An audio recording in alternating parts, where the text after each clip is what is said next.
Thank you, everybody, for coming to the Aaron Torres Podcast YouTube page. I do have one quick favor before we get to the video that you came here for, and that is very simply this. You see that little red subscribe button below this video? Go ahead, smash that subscribe button.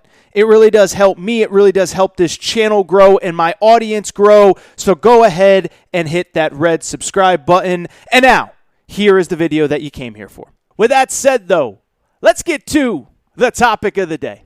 And the topic of the day is, what is that noise that I hear in the background? I hear a faint noise. Oh, it's cash registers. Cha-ching, cha-ching. Iowa, Wisconsin, Purdue. You're rich, baby.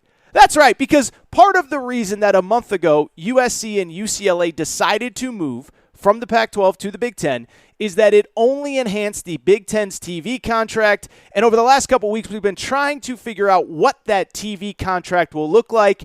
And finally, on Monday, we got the details. And boy, oh boy, oh boy, is it absolutely fascinating for the world of college football as a whole. First of all, let's get to the details. Then I'm going to give you the big picture stuff because, as I just said a second ago, I think it really does have big picture ramifications on the Pac-12, Notre Dame, the college football playoff, etc. But first of all, in terms of just the strictly what you need to know, the Big Ten now has three very exclusive windows on three very distinct networks. Okay, think of it almost like the NFL. Remember, Kevin Warren, the Big Ten commissioner, has an NFL background. Well, now the Big Ten has an NFL TV structure as well. Noon Eastern. That Fox Big Noon kickoff will stay as it always has. Fox will broadcast the best game of the week from the Big Ten every single Saturday. From there, CBS. Remember, CBS loses the SEC to ESPN in the coming years. Eventually, all SEC games will be on ESPN, ESPN Family of Networks, and the SEC Network. The Big Ten now will have a game on CBS at 3:30. And then NBC now appears ready to be broadcasting a 7:30, 8 o'clock Eastern time Big Ten game. So basically, if you love Big Ten football, if nothing gets you more fired up than Iowa versus Illinois on a Saturday, you are in luck. Because 12 o'clock Fox, 3:30 CBS, 7:30, 8 on NBC, all standalone games. Obviously, there will still be games on the Big Ten Network. There is the possibility that there will be a separate streaming package sold to one of the streaming networks. But for the most part, that is what you need to know. Now, more importantly, why it's important for this show is a couple things. One, the money is just astronomical, okay? So we don't have all the details, but we are looking at somewhere in the neighborhood of $1 to $1.5 billion with a B for this TV contract. This is per year, again, in large part because you are getting money from three separate networks, okay? And that is important because just think about this. If you want to know how much money the Big Ten is going to get, understand this. CBS, on its own, is paying $350 million for the second and third tier game. So Fox gets the best game every week. And then CBS for the second or third game is paying $350 million a year. Not for the best game.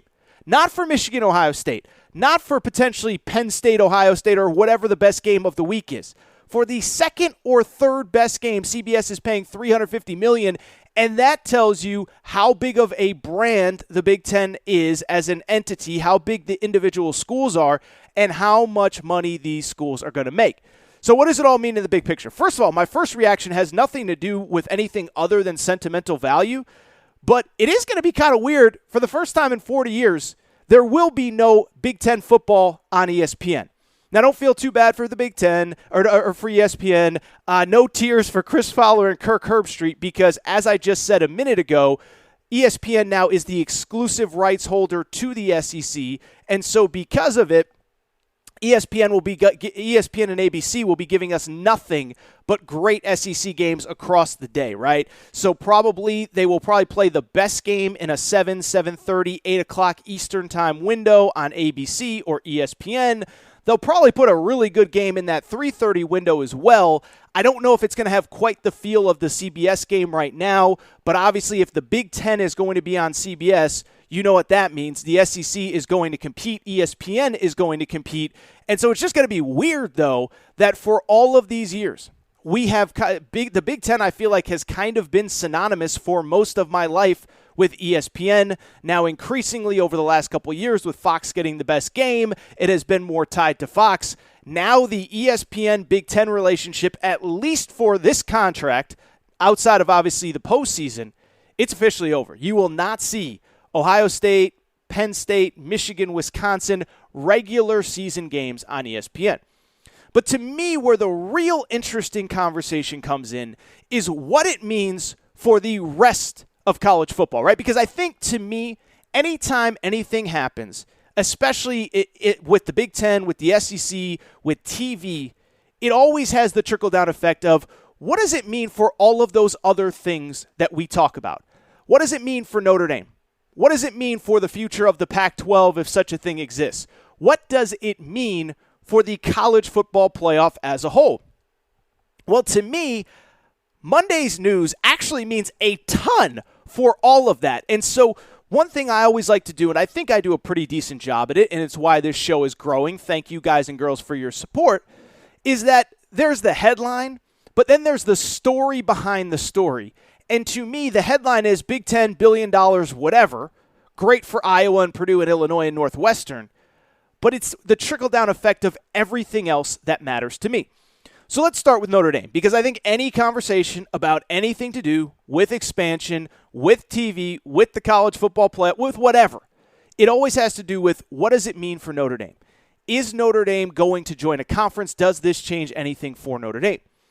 And I think when I look at Notre Dame, I think this could mean one of two things, obviously, right? Could make it more likely they join a conference, could make it less likely that they join a conference. And when I look at Monday's news about this Big Ten contract, what it says to me, I think it makes it much less likely that Notre Dame joins a conference, and I think it makes it much more likely that they stay independent. So the question becomes, Torres, why would you say that? The Big Ten wants to have all this footprint, all this real estate. Why does this mean that it makes it less likely that Notre Dame will join the Big Ten?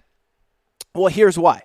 It really goes back to something that I talked about on this show probably about 2 weeks ago.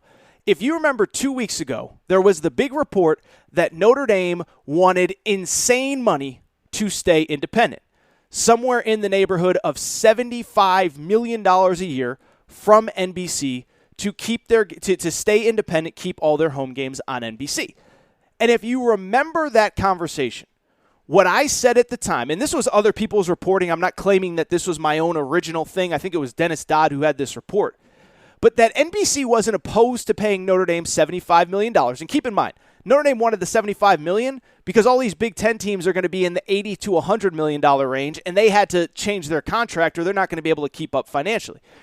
But why I bring it up is because at the time, what I told you was this. I said from all reports, no, NBC is not afraid to give Notre Dame what it wants, but they need something else before they can give Notre Dame that money. And what they needed is what NBC deemed to be shoulder programming. What is shoulder programming? I talked about it on the show a few weeks ago. It was NBC, before they were going to commit to Notre Dame, they wanted to get some other games on their network as well. Right now, they pay Notre Dame about $25, $30 million a year, but that's really the only college football that NBC has. You tune in at 3:30 for a Notre Dame game, Notre Dame finishes, you tune it off, and you don't go back to NBC until Sunday Night Football the following day. And so NBC was basically saying, look, we'll pay Notre Dame what they want, but we need to have something else on our network that keeps people there either before Notre Dame plays or after Notre Dame plays. And so why I think it makes it less likely that Notre Dame goes to a conference and remains independent is because we got just that on Monday.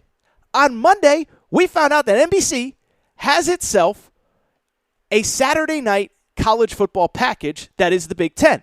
And so it won't be the best game. It won't be Michigan, Ohio State. It won't be this. It won't be that. But now all of a sudden, you have yourself a nice little 6, 7, 8 hour window where you can see two potentially really good games on NBC over the course of a Saturday. Notre Dame plays at 3:30. Maybe they play, I don't know, Purdue at home or Florida State at home. Right now they have that tied to the ACC. North Carolina at home, Virginia Tech, whoever. And then, oh, by the way, you got to stick around because NBC now has that Saturday night Big Ten game. So maybe you watch Notre Dame, Purdue in the afternoon, and then that leads into Ohio State versus Wisconsin or whatever. That is why I think it makes it more likely that Notre Dame stays independent, because NBC now has the programming surrounding Notre Dame that they wanted. Now, I think some of you would ask the question, though, is this. Well, if NBC is paying hundreds of millions of dollars per year without Notre Dame, why not just say to Notre Dame, sorry, you got to get into the Big Ten now because we're paying all this money for for the Big Ten contract, and we can get a bunch of Notre Dame games as part of that on top of everything else. Well, one, why I don't think that makes sense for NBC is, first of all, you lose the exclusivity of Notre Dame. You have the contract right now. This guarantees you 6 to 7 home games per year, every year. Notre Dame, no doubt about it, probably, and this is no disrespect to Alabama or Texas or Florida or Miami, but Notre Dame's probably still the biggest national brand in college football, regardless of what they've won in the playoff and all that stuff. But two, if you make Notre Dame join the Big Ten, then you lose the shoulder programming that we were just talking about. The whole point of getting the Big Ten package was to make sure that you had something to surround Notre Dame games with. And so now if Notre Dame's in the Big Ten, all you got is one Big Ten game that's a standalone with nothing else around it. So to me, I believe this makes it more likely that Notre Dame, for the totality of the next TV contract, for the totality of this NBC Big Ten contract, it makes it more likely, in my opinion, that Notre Dame stays independent and does not join the Big Ten or any other conference. Secondly, and this is very interesting to me, what does it mean for the future of the Pac-12? And the Pac-12, I think this is another one where it could mean something, but it could mean nothing. Because if Notre Dame stays independent, I do still think it makes it less likely that any expansion happens anywhere. Because remember, for expansion to happen, some school has to bring some value to the existing TV contract of that conference. And so right now, to be honest, there is no Pac-12 school that's sitting there that immediately brings value to the Big Ten contract or to the ACC, SEC, whatever. Here's the thing, though, and this is something I was thinking about. What did I just tell you a minute ago about Kevin Warren, the Big Ten commish? We can criticize him, and you know I have criticized Kevin Warren quite a bit on this pod. Bent over backwards for those conference presidents during COVID, but he comes from the NFL, and he's looking at this from an NFL perspective. We got one window on this network, one window on this network, one window on this network. Well, what is the one thing that's missing? We got a 12 o'clock game on Fox, what do we got here? 12 o'clock game on Fox, 3:30 game on CBS, 7:30 game on NBC. Well, now, what do we do about the late night? And so that's where, in theory, it could lead to further expansion. I saw Nicole Auerbach from The Athletic. No comment on that, but she is a good reporter. And she at least hinted that the possibility exists that the Big Ten could now add the Bay Area schools and Oregon and Washington to create an exclusive late-night window that could then be sold as a separate TV package and make even more money for Big Ten schools. At the same time, while that is possible and while it could lead to more expansion, weirdly, I think this Big Ten package gives the Pac-12, as weird as it sounds, some more leverage. And it's because of something I talked about a few weeks ago. A lot of you commented to me privately, and I appreciate you doing so. This contract from Fox or from the Big Ten, what now has happened is this. And Kevin Warren talked about this at Big Ten Media Days, and we talked about it on this show. With USC and UCLA in the Big Ten, it gives the Big Ten, at the very least, at least one game a week on the West Coast to broadcast late at night. And so now all of a sudden you could put USC in that late night window and you can sell that package however you want, or you could put it on whatever network you want. And because of it, I think it now gives leverage to the Pac-12 to go back to ESPN and say, well, Fox has USC and UCLA. Are you just going to punt that late night time slot? Or can we get together and can we put something together to keep these 10 teams, maybe add one or two, Boise and San Diego State would probably be the two that would make the most sense. Can we do something to keep this conference together? Because you need late night programming. Now, a couple things. One, I did see a report that the Big Ten is already saying they're not going to play late night West Coast games or 7:30 West Coast, 10:30 Eastern time kickoffs in the Big Ten. First of all, that's stupid. Second of all, shame on USC and UCLA. They're already being treated as second-class citizens. Two, I'm not totally sure that I buy that. But what I do buy is the Pac-12 now for the first time has real leverage. Okay, the Big Ten has USC and UCLA. Are you really going to just punt on that late night window, ESPN? Even worse, do you want those schools to go to the Big Ten and then you're really screwed? You have nothing to show after 10 o'clock at night. Once that SEC game goes final, good luck trying to compete with, Ohio State at USC, or potentially if those other schools come, a home game at Oregon, a home game at Washington, whatever. And so I think the Pac-12 now has leverage. And then, like I said a few weeks ago, the Pac-12 also might be the first one that just says, screw ESPN, screw Fox. We can get some money maybe from Amazon or maybe from Apple or whatever. And I hate doing all this TV hypothetical, but I think this is important because what it says to me, what the Big Ten TV contract said to me, was that I do believe it makes it more likely that the Pac-12 survives. Now, are they going to get the money that the SEC and the Big Ten have gotten? Of course not. I'm not saying that. But 2-3 weeks ago, we didn't know if this conference was going to exist at all. Now I think it makes it more likely that it does exist. Might be a shorter deal. Obviously, I don't think Oregon and Washington are going to commit to anything for 15 years like the ACC did, or 10 years or whatever. But I think this is a good day. If you are a Pac-12 fan and you weren't sure what was going to happen to your school, I think today is probably a very good day. Finally, we got to talk about the college football playoff, because to me, I also think this is a sign of what is to come with the college football playoff. And again, I'll give Kevin Warren credit. I've criticized him a lot now. This is not a Kevin Warren love fest, but he comes from the NFL.